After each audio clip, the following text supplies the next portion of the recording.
Bonjour, aujourd'hui on va faire la mousseline de noix que je sers à tous les clients de mon restaurant. On a fait la recette de la pomme mousseline. On va rajouter des noix, mais c'est pas simplement des noix. Alors c'est pas un appareil de torture, c'est quelque chose qui est aujourd'hui dans la cuisine assez important, qui s'appelle un Green Star. Alors donc c'est un extracteur. J'ai pris des noix qu'on a décortiquées et on va, voilà, mettre des noix dedans. Ça sort à deux endroits parce qu'on extrait le jus et la matière sèche. Mais là, on va garder les deux. Ça y est.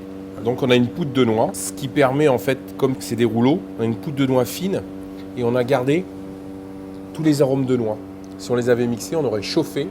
Donc, on aurait provoqué peut-être une oxydation qui ne serait pas forcément celle que je souhaite avoir comme goût dans ma mousseline de noix. On va prendre du beurre et on va venir torréfier dans ce beurre. On va venir travailler un petit peu, tout doucement, voilà, à la spatule. On va venir travailler notre poudre de noix. Voilà, et là, on va venir le torréfier pour aller chercher le goût que je souhaite sur la noix. Là, voilà, là, on commence à sentir la noix.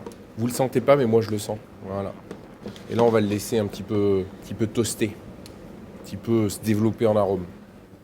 Attention, pas aller trop loin. Là, ça sent parfaitement ce que j'ai envie que ça sente. Voilà. Ça commence un petit peu à caraméliser. Il ne faut pas qu'on aille trop loin parce qu'après, on va perdre ce goût de noix. Quand c'est encore chaud, on va mettre les 2 bonnes cuillères de Savagnin. On va bien décoller tous les sucres.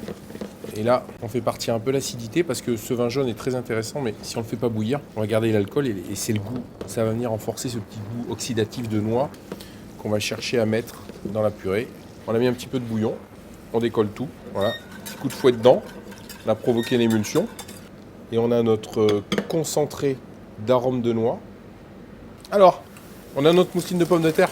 On va venir mettre notre concentré de noix. Allez, 1 cuillère, 2 cuillères, 3 cuillères, 4 cuillères pour commencer. Allez. Vous savez quoi? On va tout mettre.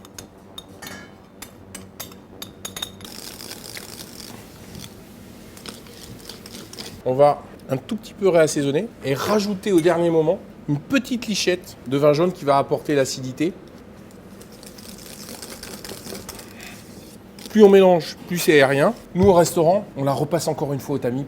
Moi, chez moi, je la laisse comme ça et je me régale avec un rôti de veau. Parce qu'un rôti de veau et une mousseline de noix, c'est dingue. On voit bien la texture. C'est moelleux. La mousseline de noix, c'est la partition obligatoire quand on est au grand restaurant. C'est un petit peu de générosité, mais surtout beaucoup de bonheur.